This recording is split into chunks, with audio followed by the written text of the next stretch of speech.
Salut à tous, fans de comics, c'est Azura. Pour cette vidéo, j'ai envie de parler d'un des mutants les plus connus, voire le plus connu de l'univers de Marvel. Il est badass, violent et presque immortel. Mais est-ce que vous connaissez vraiment ses origines? Aujourd'hui nous allons revenir sur la jeunesse de Wolverine, jusqu'à ce qu'il reçoive l'adamantium par le programme Weapon X. Une histoire vraiment pas simple pour le jeune James Howlett, et nous allons voir ça tout de suite. Mais juste avant ça, nous allons parler de sa création. Le personnage de Wolverine apparaît la première fois dans le comics Incredible Hulk numéro 180, sorti en octobre 1974. Il a été créé par Roy Thomas, Len Wein et par John Romita. Roy Thomas, qui aura donné la nationalité canadienne à Wolverine, car à sa création, il y avait énormément de lecteurs de comics au Canada. Deuxième petite anecdote, à l'origine, ses griffes faisaient partie de ses gants et n'étaient pas reliées à ses avant-bras. Ce n'est que bien plus tard que l'idée des griffes rétractables fera son apparition. Troisième petite anecdote, même si c'est la plus connue, Wolverine est basé sur l'animal qu'on appelle le carcajou ou le glouton. C'est un animal rapide, féroce, avec de longues griffes, qui n'a peur de rien et qui vit en solitaire. Et enfin, quatrième petite anecdote, toujours lors de sa création, David Cockrum et Chris Claremont avaient proposé l'idée que Wolverine soit en fait un carcajou ayant pris forme humaine. Une idée assez originale pour l'époque, mais Stan Lee refusa, et d'un côté heureusement. Bref, revenons aux origines du célèbre mutant qui adore dire qu'il est le meilleur dans ce qu'il fait. My name is Wolverine. I'm the best there is at what I do, but what I do isn't very nice. La vie de Logan commença à Cold Lake, une petite ville du Canada. Il est né sous le nom de James Howlett, le fils illégitime d'Elizabeth Howlett, qui était mariée à John Howlett, un homme très aisé, et de Thomas Logan, qui était le gardien du domaine. Dans sa jeunesse, James Howlett était souvent malade et avait souvent des crises d'allergie. James passa sa jeunesse sur le domaine Howlett en compagnie de Rose O'Hara, une Irlandaise qui avait été amenée pour être la compagne de James, et d'un garçon surnommé Dog, le fils de Thomas Logan, qui était aussi le demi-frère de James. Les trois enfants étaient de très bons amis, mais les mauvais traitements infligés à Dog le rendirent à moitié fou et instable mentalement. Un jour, Dog fit des avances déplacées à Rose et James le rapporta à son père.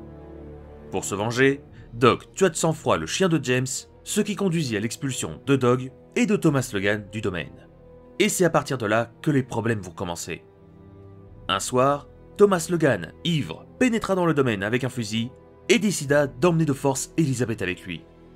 John Howlett essaya de l'arrêter, mais Thomas Logan l'exécuta d'une balle en pleine tête. Le jeune James, qui vit toute la scène, perdit le contrôle et sa mutation se déclencha. 3 griffes en os lui sortirent des mains et il attaqua les intrus avec une rage sans pareille. Il tua Thomas Logan et blessa Dog au visage. Sa mère, qui était pas très stable mentalement, rejeta James en le traitant de monstre et d'abomination, avant de prendre un fusil et de se suicider sous les yeux de Dog. Rose O'Hara poursuivit James, qui était complètement sous le choc entre le meurtre de sa famille et sa mutation qui augmentait ses sens. De son côté, Dog accusa Rose et James d'avoir tué sa famille, les transformant alors en hors-la-loi. Le duo demanda de l'aide au grand-père de James, qui leur donna un petit peu d'argent et leur dit de fuir le plus loin possible s'ils tenaient vraiment à la vie. Rose et James se retrouvèrent alors dans une carrière de pierre au Yukon. James passera plusieurs années dans cette carrière de pierre. Au début, il sera souvent vu comme un incapable, mais en grandissant, il gagnera le respect des autres mineurs et on lui donnera le surnom de Wolverine. La nuit, au lieu de se reposer, il passera son temps en compagnie d'une meute de loups, lui permettant de libérer pleinement sa nature sauvage. Il tomba également amoureux de Rose, mais ne pouvait pas lui dévoiler ses sentiments, étant donné qu'il se faisait passer pour des cousins. Smithy, qui avait été le mentor de Logan, tomba lui aussi amoureux de Rose, et ils se fiancèrent, à la grande surprise de Logan, qui eut beaucoup de mal à l'accepter, mais comprit que Smithy pouvait la rendre heureuse, et donc accepta par la suite. Alors que tout se passait plutôt bien, Dog, l'ancien ami de Logan, réapparut et se mit à le traquer. Alors que Logan venait de finir un match en cage, Dog lui sauta dessus. Logan, qui avait complètement oublié son passé, se fit battre devant tout le monde jusqu'à ce que sa mémoire lui revienne. Wolverine prit le dessus et sortit ses griffes pour le tuer. Rose fonça sur Logan pour le supplier de ne pas tuer Dog et pour qu'il ne devienne pas un meurtrier, mais trébucha et s'embrocha sur les griffes de Wolverine. Sous le choc, son facteur autoguérisseur le plongea dans un état bestial et il partit vivre avec une meute de loups. Logan devint très proche de cette meute. Il chassait pour eux et les protégeait des dangers. Cependant, un grizzly massacra la meute de loups et les louveteaux alors que Wolverine était parti chasser. En voyant ce spectacle macabre, Logan perdit le contrôle et fonça sur la bête. Il réussit à la vaincre, mais s'évanouit à cause de ses blessures. Plus tard, un homme nommé Nathaniel Essex se mit en tête d'attraper la bête de la forêt. Il était aidé par la famille Creed et de plusieurs hommes nommés les Maraudeurs. Il gaza la forêt, obligeant Logan à sortir. Wolverine massacra plusieurs maraudeurs et repartit se cacher.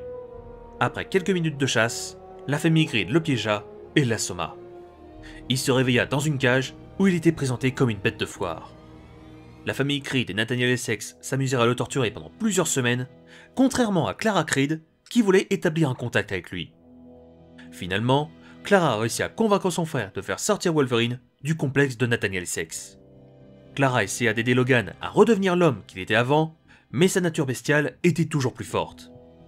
Alors qu'il était avec Clara, des soldats de Nathaniel défoncèrent la porte et l'attaquèrent. Dans l'assaut, Wolverine embrocha Clara, qui mourut dans ses bras.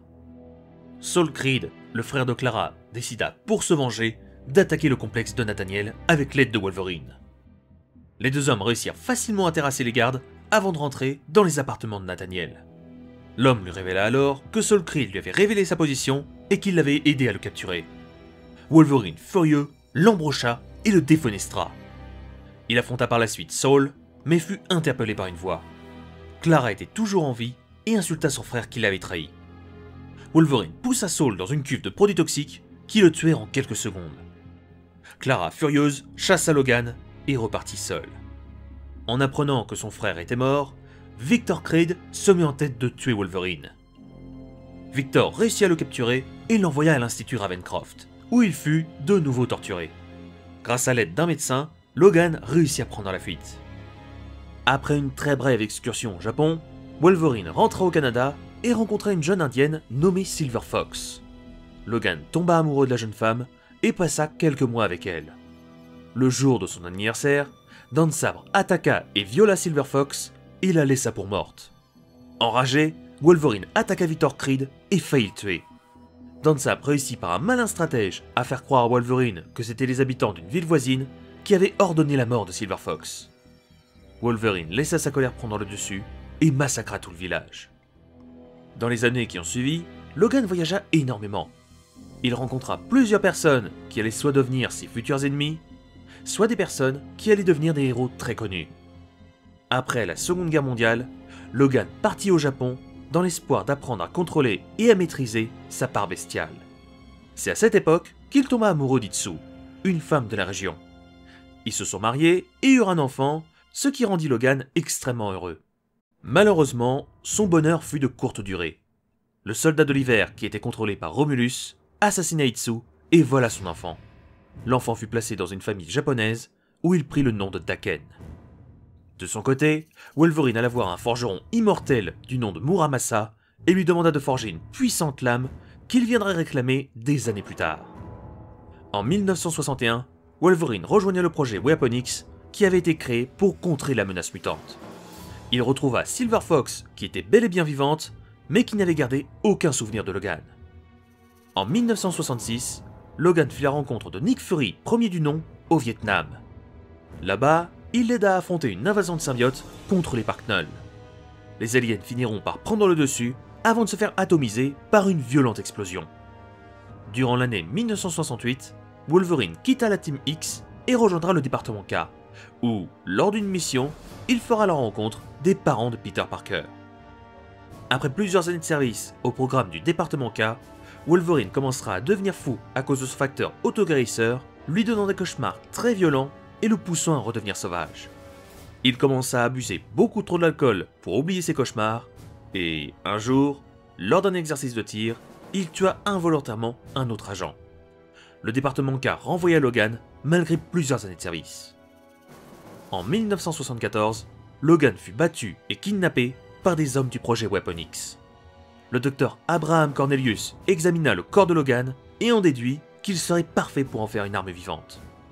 Le squelette de Logan et ses griffes furent alors recouvertes du métal le plus résistant au monde une fois refroidi, qui n'est autre que l'adamantium. Ce processus enfouit l'esprit de Logan sous le plus puissant lavage de cerveau qu'il dut affronter. Et nous nous arrêtons là pour cette fois. Vous connaissez, je pense, assez bien ce qui se passe après le programme Weapon X. Si jamais cette vidéo vous a plu, vous connaissez la chanson, et quant à moi, je vous laisse, et on se retrouve soit pour ma prochaine vidéo, soit sur un live.